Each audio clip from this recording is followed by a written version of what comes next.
Good morning. Let's start with some hip 90-90 for mobility. One leg in front, one leg behind. That'll give you a little better view here. Breathe in this position.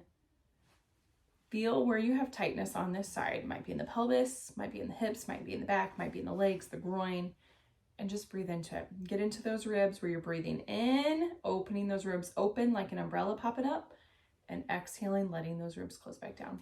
Let's go ahead and switch. Opposite leg in front and behind. Appreciate what you're feeling. Appreciate what your body's telling you as you sit in this position. Breathe into that tightness, into those ribs, and back out. Focusing the breath on the area of tension. One more here.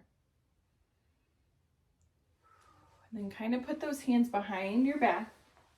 We're going to go in more of a hip rocking or windshield wipers, really rotating those hips. Hip mobility plays a ginormous role in pelvic floor health, pelvic floor function. If we've got tension in one or more of these ways, I've seen a lot of pelvic floors really hold tension inside the pelvic floor due to lack of mobility or lack of strength in the hips and in the glutes. So definitely want to rock that baby out on this Monday morning. Grab some mobility, really get into that. Let it sit.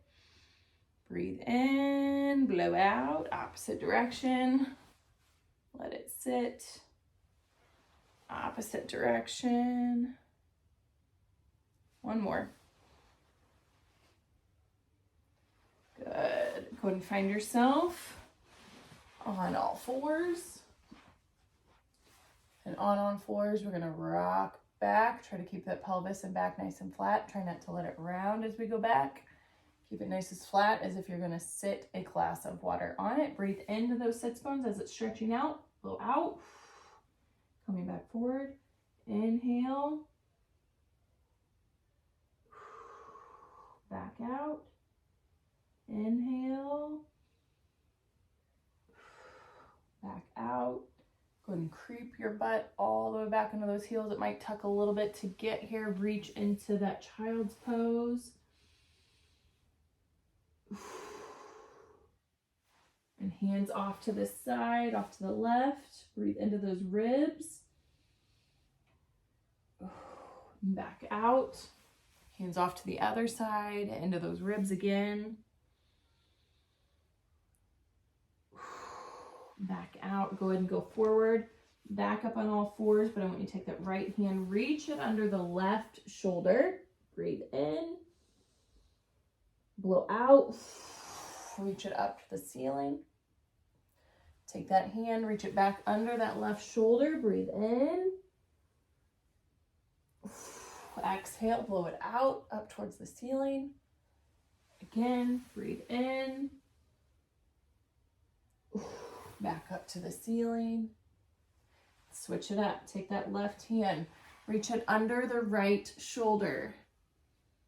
Breathe it in. Blow out. Reach up to the ceiling. Again, under that shoulder. Breathe it in. Blow out.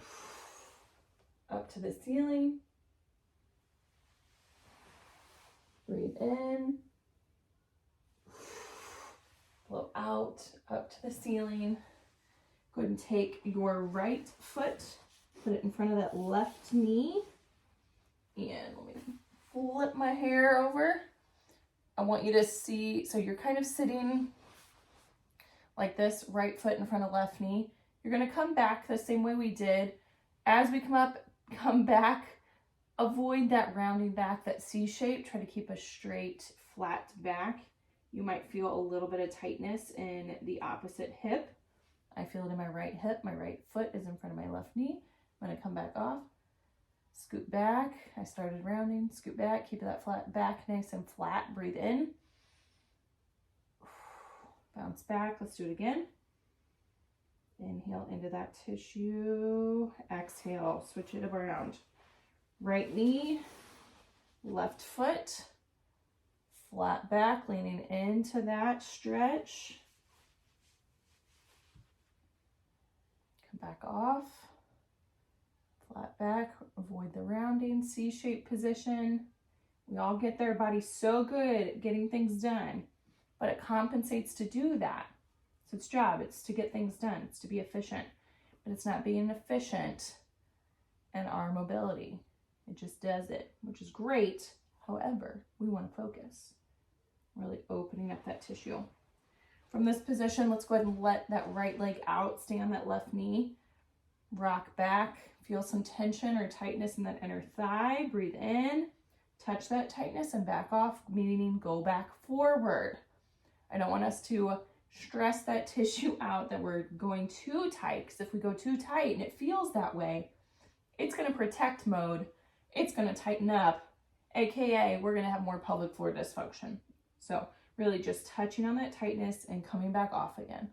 Touch on the tightness, come back off. Go ahead and switch that out. I'm going to move away from the wall, closer to the camera. Ooh, baby. Touch on that tightness, back off. Touch on the tightness, back off. You can breathe in as you come back, open up those sits bones, blow out as you come back forward, inhale. As we move back into that stretch, remember we're just touching on that discomfort and moving the opposite direction. Touch the discomfort, move the opposite. Awesome. And then I want to end this video with the challenge that I'm going to have for the month of February for y'all, which is going to be doing a deep squat for 10 seconds minimum every day, whether you're holding onto the sink or the countertop or you're using a wall like we will here. I want you to really work on getting into this range of motion for that pelvic floor. We can work on putting ourselves in a position where we can get our feet nice and flat and work on that range of motion too. Amazing. But I want you to drop it like it's hot. Get that pelvis below the knees. Minimum 10 seconds every single day, trying to get range of motion in those ankles as well. I want you to start to feel how this can change. Now, if it's going to be bugging your knees or your hips, get out of that position. Just touch on it and get back out. If this is too much for your body, get into a happy baby, which is laying on your back, grabbing your knees up to your chest. But challenge for this month, starting this week, because February is short, so we're going to utilize this Monday and Tuesday and Wednesday of this week. Get your pelvic floor down in a deep squat. All right, guys, if you have any questions, please let me know. As always, have a wonderful Monday, and I will talk to you soon.